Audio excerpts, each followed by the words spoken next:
सरकार इन मुद्दों को सुलझाने की बजाय, इनका जवाब देने की बजाय अपने छुट भइये ऐसे लोगों को आगे कर रही है जो असल में सरकार की फजीयत करवा रहे हैं, जिन्हें यह भी नहीं मालूम कि नीट पेपर लीक क्या है। ऐसे लोगों को इस देश ने, हम लोगों ने बीजेपी के तरफ से 2-2 बार, 3-3 बार चुन के संसद में भेजा हुआ है। शर्म आती है ऐसे लोगों को देख कर कि क्या हमारे सांसद ऐसे हैं, क्या हम लोगों ने ऐसे लोगों को चुना है। जो भी अपराधी 13 पकड़े गए हैं उनको इतनी कड़ी, बड़े से बड़ा वकील रख के कड़ी से कड़ी सजा दी जाए कि आने वाले भविष्य में कोई भी आप जरूरत ना करे इस भारत में बच्चों के भविष्य के साथ खेलें या नीट अखबार को लीक करने की ताकत रखें। बताइए, नीट अखबार लीक नहीं होगा।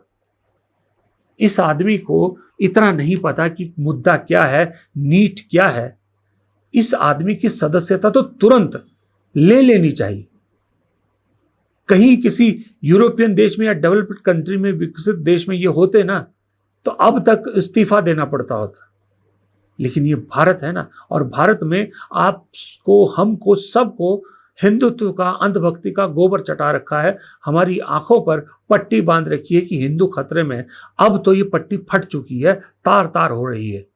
अब असल चेहरा दिख रहा है। अरे जिस राम के नाम पर सबको लूटा था, उसी राम को लूट लिया, चंदा तक खा गए। और जिस छात्रों के नाम पर बड़ी बड़ी बातें करते हैं, वही छात्रों के सिर पे डंडा चलवाते हैं। जिस शख्स की कल 56 इंच का युवा करके मजाक उड़ा रहे थे, उसी 56 साल का युवा कहकर मजाक उड़ा रहे थे, उसी 56 साल वाले ने दिखा दिया कि तुम तो झूठा दावा करते हो 56 इंच का, मेरे पास सचमुच का 56 इंच की छाती है, और सड़क पर उतरकर दिखा दिया। यहां पर जो शाम को मैंने बात छोड़ी थी, मैं उनका भी जिक्र करना चाहूंगा। जो लोग डर के लालच में किसी भी वजह से पिछले दिनों से बीजेपी के पाले में गए हैं, जैसे तृणमूल कांग्रेस के सांसद, 20 सांसद, उद्धव ठाकरे की पार्टी के सांसद, जिस तरह से और लोग जो जाने की सोच रहे हैं, ये जो 2 दिन में इस सरकार ने अपना रुख दिखाया है, उसके बाद सबसे बुरी गत उनकी है। ममता बनर्जी चैलेंज कर रही है कलकत्ता में इन सांसदों को कि दम है तो रिजाइन करके बीजेपी ज्वाइन करो, बीजेपी से टिकट लड़के, चुनाव लड़के दिखाओ, टिकट लेके दम है तो चैलेंज करो। दूसरी तरफ जिस बीजेपी के लिए सब कुछ किया, वो बीजेपी इस तरह से विपक्ष पे और स्टूडेंट्स पे डंडे चला रही, किसानों को दिल्ली में नहीं आने दे रही है।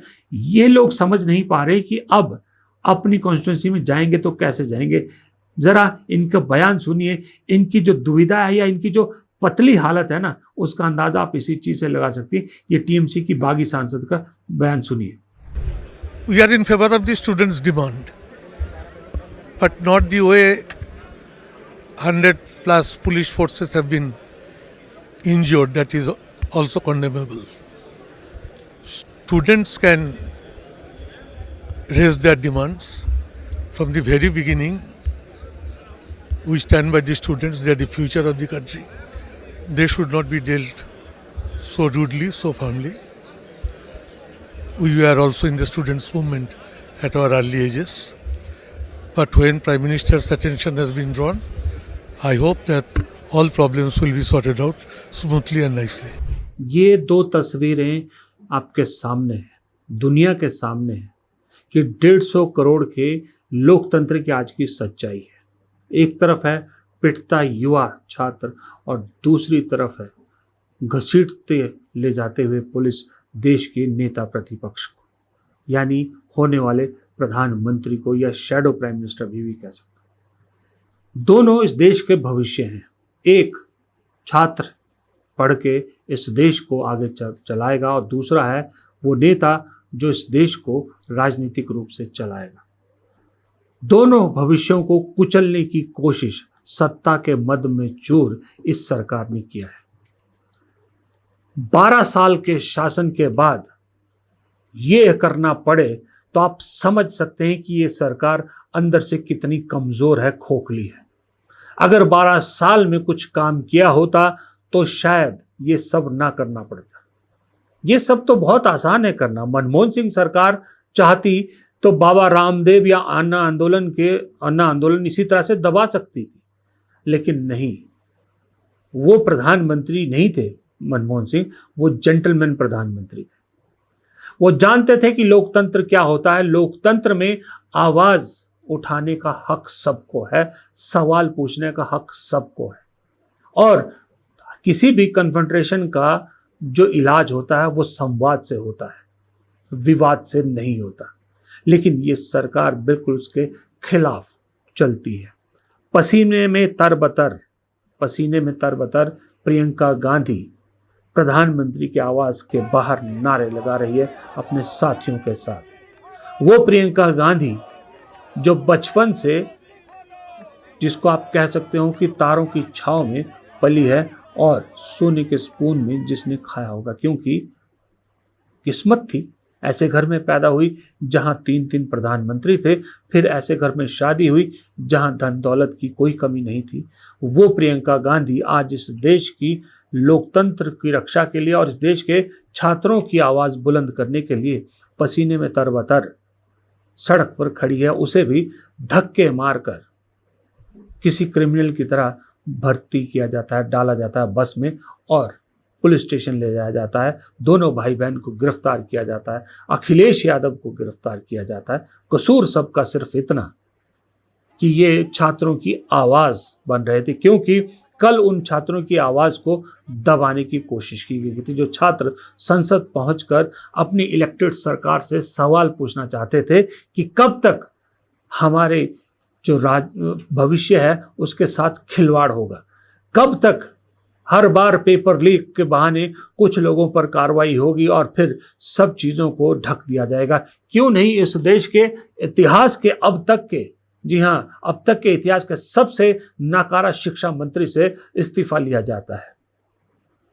उनकी आवाज़ सुनने की बजाय उनकी आवाज़ को दबाया जाता है, उनके ग्रुप को तोड़ने की कोशिश की जाती है, और जब उनकी आवाज़ आज विपक्ष बनता है तो ना उन्हें संसद में बोलने दिया जाता है, और जब संसद के बाहर वो आवाज़ उठाते हैं तो उन्हें पुलिसिया कार्रवाई का उनको भी कोप भंजन झेलना पड़ता है। ये इस देश की सच्चाई है, इससे आप मुंह मोड़ नहीं सकते। लेकिन एक चीज़ गांठ बांध लीजिए, लिख लीजिए कहीं कागज में कि ये बात यहीं तक नहीं रुकेगी। ये जो 2 दिन में सरकार ने किया है, खास करके जो कल किया है विपक्ष के नेताओं के साथ, ये बहुत बड़ी भूल की है। राहुल गांधी अब इस मुद्दे को यहां नहीं छोड़ेंगे, क्योंकि वो भी जानते हैं, भाई 5वीं बार के सांसद है, वो भी जानते हैं कि इतनी बड़ी अपॉर्चुनिटी राजनीति में कम ही मिलती है। मिली है तो इसे भरपूर भुनाएंगे, अखिलेश यादव भरपूर भुनाएंगे और इसे यहीं तक नहीं छोड़ेंगे। अभी तो जंग दिल्ली में है, अभी जंग संसद में लंबा सत्र है, चलनी है, उसके बाद ये जंग लखनऊ होते हुए उत्तर प्रदेश में पहुंचनी है, जहां पर इस मुद्दे पर जो टॉपिंग कहते हैं ना जिसको, वो है चंदा चोरी का मामला। राम मंदिर में जो चंदा चोरी हुई है, उत्तर प्रदेश का इलेक्शन सामने खड़ा है। किस किस से बचोगे, कहां कहां बचोगे? सहारा सिर्फ एक चुनाव आयोग है, उसके अलावा कोई सहारा नहीं। तो अगर कोई इस गलत फहमी में है कि ये 2 दिन का मामला है, थम जाएगा, खत्म हो जाएगा, भूल जाएंगे ये लोग, तो गलत फहमी में। अब ये मामला यहाँ नहीं रुकने वाला है। शाम के वीडियो में भी मैंने कहा था, किसान भी दिल्ली पहुंच चुके हैं। छात्र ऑलरेडी अब इस सरकार से कल के बाद और ज़्यादा नाराज हो चुके हैं, छात्रों के साथ उनके माँ बाप, और वो 25 छात्र हम कैसे भूल सकते हैं जिन्होंने अपनी जान गंवाई है। उनके परिवारों का दर्द कैसे भूल सकते हैं हम? ये दर्द ही है इन छात्रों का और उनके परिवारों का कि राहुल गांधी के दोनों कार्यक्रम में बेतहाशा भीड़ पहुंची, जितनी जगह थी उससे ज्यादा भीड़ पहुंची। एक पॉप सिंगर का शो फ्लॉप हो गया राहुल गांधी के चक्कर में। क्यों पहुंच रहे हैं युवा? क्योंकि दर्द उनके सीने का है, आवाज राहुल गांधी उठा रहे हैं। अब ये रुकेगी नहीं।